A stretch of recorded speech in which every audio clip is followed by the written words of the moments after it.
से कनेक्ट करवाना, really thanks to them. And तो अब बहुत से घरों में श्रीमद् भगवत गीता है, लोग उसे पढ़ते नहीं है, और अगर पढ़ते हैं तो समझ नहीं पाते, और समझते हैं तो जीवन में अपना नहीं पाते। तो मैं यही बोलूँगी कि from this form I think कि वो लोग समझ भी पाएंगे और विजुअल इम्पैक्ट के थ्रू उसे जीवन में अपना भी पाएंगे। सो मैं इन अ ब्रीफ वे मैं बस भगवत गीता के कुछ श्लोक ही सुनाना चाहूँगी कि कैसे वो हम सबकी लाइफ से कनेक्टेड है। तो हम सबके जीवन में, हम सब में एक विकार होता है, मतलब कई विकार होते हैं, उसी में से एक है क्रोध, गुस्सा।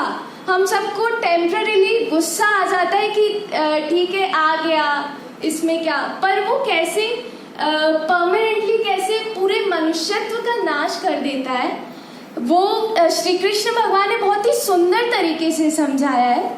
तो मैं वो सुनाना चाहूँगी।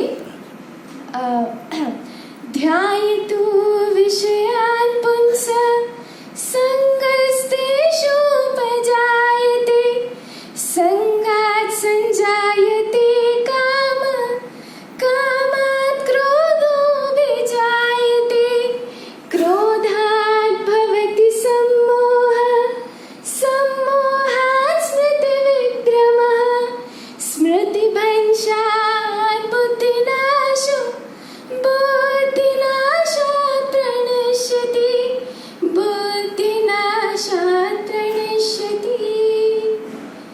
तो इसमें वे कहते हैं कि विषयों का ध्यान करने वाले पुरुष की उन विषयों में आसक्ति पैदा होती है, और आसक्ति के कारण इच्छा पैदा होती है, इच्छा के कारण क्रोध या शोक पैदा होता है, क्रोध से मूढ़ता पैदा होती है, और मूढ़ता या अविवेक से आत्मस्मृति नष्ट हो जाती है, और आत्मस्मृति नष्ट हो जाने से बुद्धि का नाश हो जाता है, और बुद्धि नष्ट होने से मनुष्यत्व का नाश हो जाता है।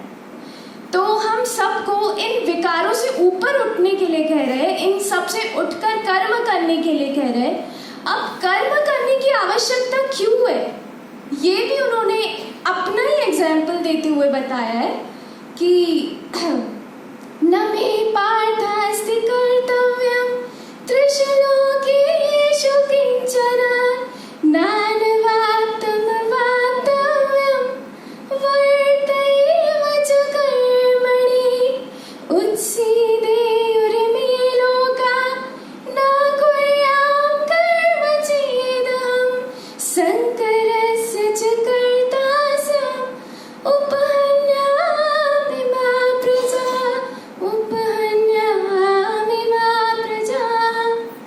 तो इसमें वो ये कहते हैं कि मेरे लिए तीनों लोकों में कुछ भी कर्तव्य नहीं रहता, और प्राप्त करने योग्य कुछ भी मुझे प्राप्त न हो, ऐसा कुछ नहीं है। फिर भी मैं कर्म में ही रत रहता हूँ, क्योंकि यदि मैं कर्म ना करूँ तो ये सब लोग नष्ट हो जाएंगे, और मैं ही समाज में फैलने वाली अव्यवस्था का कर्ता बन जाऊंगा। तो वो जब भगवान होके अपने कर्तव्य कर्म करने की आवश्यकता बता रहे, तो हम सब लोग तो फिर भी मनुष्य हैं। तो हमें वो ये बता रहे कि हमें कर्म नहीं छोड़ना चाहिए, कर्म फल की आसक्ति छोड़ना चाहिए, जैसे कि उन्होंने बताया था अभी। तो अब मैं सुख की बात करूं, जैसे कि तो उसमें वो इस तरीके से समझाते हैं, उसमें भी बहुत ही डीपली समझाया है। यत्तदग्रे विषमिव परिणामे वृतोपमं, तत्सुखं सात्विकं प्रोक्तम् आत्मबुद्धि प्रसादजम्, आत्मबुद्धि प्रसादजम्। आत्मनिष्ठ बुद्धि की प्रसन्नता से पैदा होने वाला सुख आरंभ में तो विष के समान लगता है, परंतु परिणाम में अमृत के समान लगता है, और वह सुख सात्विक सुख कहा गया है। तो मैं देखा जाए तो आज जो ये फॉर्म आया है भगवत गीता का, वो भी एक अमृत की तरह है, जिसे पढ़ के कितनी फैमिलीज में पॉजिटिविटी आएगी और उनकी जीवन शैली बदलेगी। तो ये हमें जीवन समझाती ही नहीं है, जीवन को जीना भी सिखाती है। इसी के साथ मैं अपनी वाणी को विराम दूं।